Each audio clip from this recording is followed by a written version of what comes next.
In this video I show you how to create this stroke animation that you see on the screen inside of After Effects.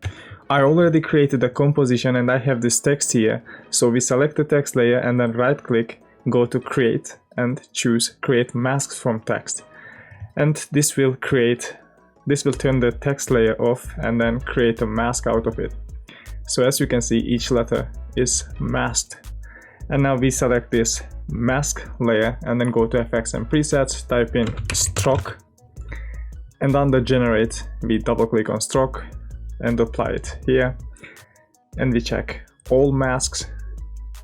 Down here paint style, we change this to reveal original image, and then we want to animate the end, so we go to the beginning and then change this end to 0, set a keyframe on it, go to 2 seconds and then change this to 100.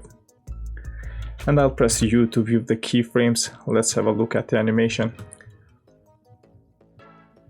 And having this stroke sequentially checked, it creates an animation from left to right. So as you can see, letters animate from left to right.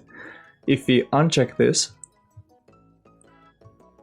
it will create a different type of animation.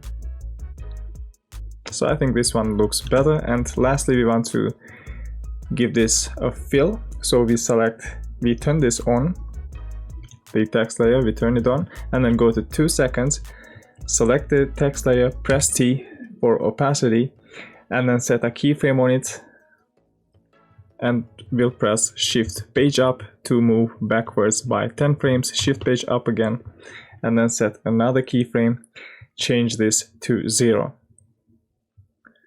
And that should be it for the animation.